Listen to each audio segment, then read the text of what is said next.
Inflation just keeps moving higher. And now there's talk of $8 a gallon in some parts of America relatively soon. Because you see, OPEC just cut back on production. The Saudis cut back on production. And we don't have any supply here in the United States. So a new report says, get ready. It could be $6 to $8 a gallon in the very near future. We're going to talk about all of that. I want to welcome you back to the program. Good to have you here, everyone. Great to have you here, actually. Make sure if you are listening on Apple iTunes, you go over and you check out my YouTube channel, you check out my Rumble channel. Would be wonderful to have you there. And likewise, if you're on the video channels, go and subscribe to the Trish Regan Show on Apple iTunes. Anyway, it's, as I said, wonderful to have you here. I do want to give a shout out to everyone that came, everyone that signed up for our little webinar today. And we had a great discussion about the future of our economy right now and all this inflation that we're dealing with and everything that's going on all around the world, how that's going to affect prices in the near future. Heck, we got egg prices up nearly 100% just since January. This is really hurting the American middle class. So what do you do about it? I spoke with all of you. We heard directly from so many of you. Thank you for turning on your microphones in today's webinar. It was brought to us in part by one of our great sponsors on this program, LegacyPMInvestments.com. Legacy Precious Metals, again, LegacyPMInvestments.com. We'll talk a little bit more about it because there is a lawmaker right now that just introduced a bill in Congress to return us to the gold standard. Would that work? Would sure be good for the price of gold, right? Lots going on in the world today. Anyway, as we look at this potential for $8 a gallon gasoline, it would primarily be in California. I want to remind you that Gavin Newsom, the governor of California, had recently been out there telling America that California should be the energy model for the rest of the country. Well, I don't know as that's really going to work as an energy model when your prices are that much higher. And by the way, they are already that much higher than the rest of the nation because all the taxes and surcharges, et cetera. But now when you're talking about potentially $6 a gallon nationwide, that's really going to make California look pretty bad. Anyway, Capital Economics is predicting that the price of oil will go to $100 a barrel. Can you imagine that? $100 a barrel in the very near future. I mean, I can't imagine it. It's actually been upwards of 100 rather recently, right? But if you add in all the taxes that some of these states like California want to put in as well, then you're talking about a heck of a lot of money. But in light of this production cut by OPEC, I think that we should be prepared for really and truly the worst. By the way, I have a special guest on set again today. He's going to be with me a lot. He's going to be with me a lot. I've decided because the world is such a bad and terrible place. I need my own therapy dog, right? So Fluffy is here, and Fluffy is here at a very opportune time because we're about to talk about China and Russia and the national security threat that they represent for the White House. The White House coming out with its big report and is saying that the biggest threat, I think I hear Fluffy, by the way, making some noise. I just the talk of China and Russia is getting them all upset. You want to come over here, baby? Oh, okay, he does. He wants to come over here, my little sweetheart. Baby. Okay, so again, all the more reason to watch the YouTube channel. Anyway, China and Russia are our biggest security threats. I don't necessarily disagree with that actually at all. I've said for some time that these are countries we need to watch, and we need to be vigilant and we need to be thoughtful. And this is why we can't make mistakes such as the one Germany made when you're relying on one country like Russia for most of your nat gas supply, energy supply. It's why I want us to be realistic about going for green energy while simultaneously making sure that we have the stuff, the goods at home to weather us through any challenges like we may be facing in the near future. It's the same thing on the technology front. This is why we need that Intel factory in Ohio. It's why we need all our good technology jobs right here. I didn't totally agree with some of the things he said on democracy only because I worry. I do worry. I know you guys do too, that if you start trying to squash the other side by saying everybody's a threat to democracy, then really you're no better than that movie I watched the other day. Have you seen Trumbo?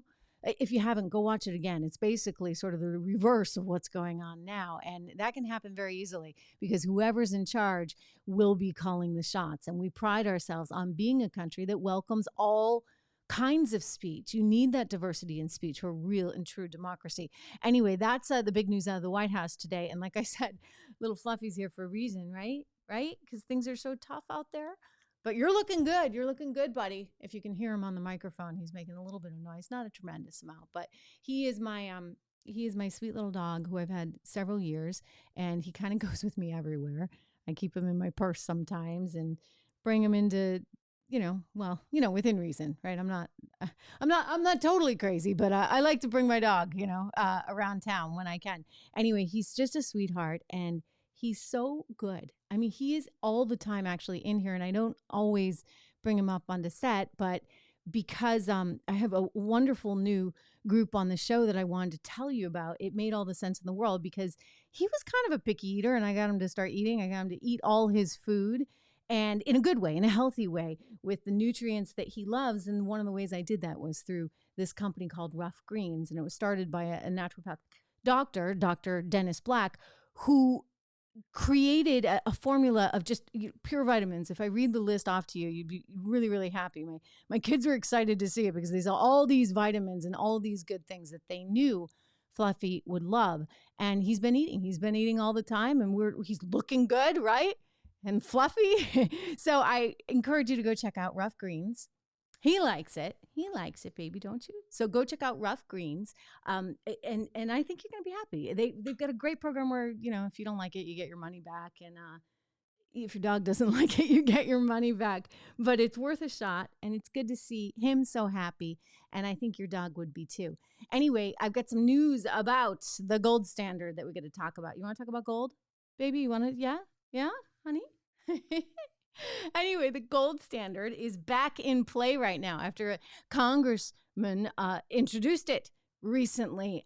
Just this week, in fact, it was Representative Mooney who came forward with a bill to put us back on the gold standard, just like we were pre-Nixon, just like we were from the days of World War II on, right? Because if you go back in time, the history being that we won the war, and we had most of the gold reserves, and we wound up pegging the dollar to gold. And that was sort of the start of the hegemonic power of the United States of America. Where are you going, honey? Fluffy again. He's crying all over my desk. I let him up here and he's taking over. Pretty soon he's going to be writing all over the keyboard.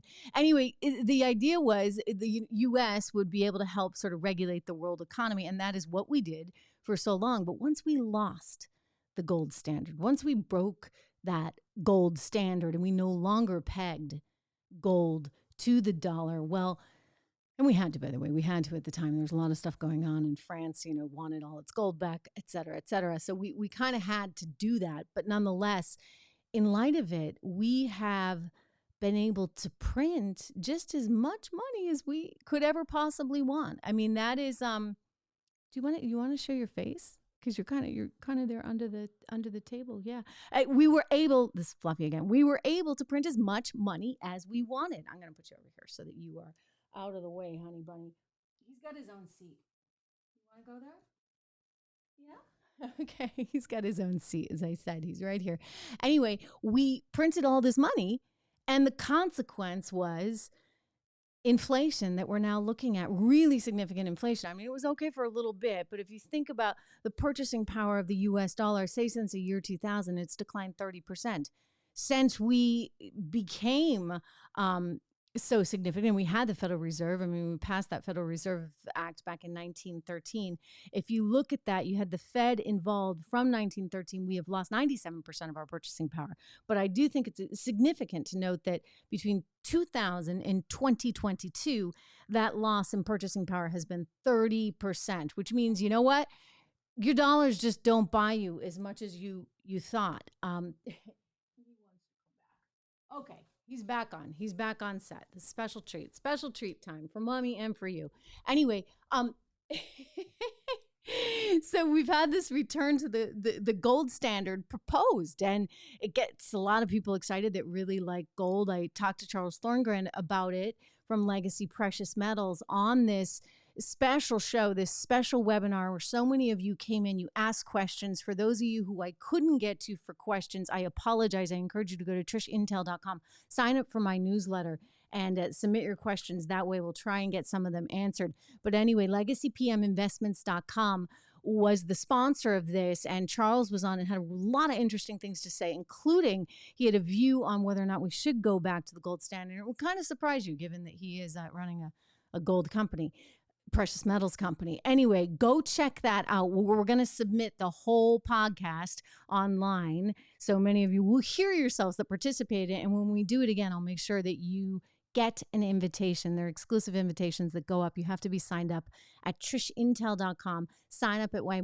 website, and you'll be able to get one of those invites. Anyway, great to have you all there today. Great to have Fluffy here, who I think wants to take a little nap on my desk. Nap seems like good stuff right about now, right? Kind of get yourself out of this crazy reality that we're now living in. I think the inflation report was very telling. You had PPI coming in at 0.4%.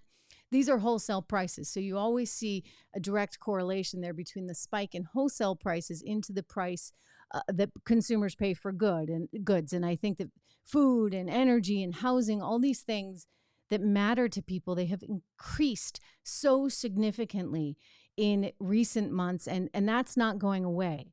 The jobs report kind of showed us that the other day. I mean, you've got such a healthy job market. So that sort of suggests you're going to continue to have all this pressure on wages causing them to go up and away. And theoretically, you say, yeah, that's great. It's great. Like wages are going up and we all want wages to go up.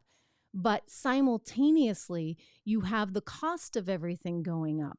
So it's working sort of in lockstep. And unfortunately, for wage earners, you're seeing inflation that's increasing at a higher pace than actual wages. And that's significant. So even though the Biden administration may try and brag about, hey, we got the biggest Social Security increase in years or ever, and you may get that, in fact, this year, and we had a big one last year. The truth is, that's really not good. It's not good because that tells you the price of everything is going up. And even when you adjust for that inflation, it's not going to be enough. It really isn't. And unless you're willing to up and move to some other part of the country or some other part of the world, your dollars just aren't going to go as far in your community. And that's tough for people that are looking at retirement. Anyway, so good to have you all here. Right, Fluff? Great to have you here, everyone. I love seeing you. Great to have had you on the webinar today. Like I said, we're going to do it again. So make sure you go to trishintel.com, sign up for my newsletter. I will make sure that you get one of those exclusive invites. I'm going to hear from you directly. I loved hearing from all of you. What a smart conversation. I got to say, I got the smartest viewers. I really do. I've got the smartest viewers because the level of intellect, frankly, from all of you, it was really impressive. And I loved the discussion, the economic history that we got into, the sort of meaty issues surrounding the Fed and what Volcker did. This is the kind of stuff, I love talking about. And I think Fluffy, really and truly underneath, he likes it too.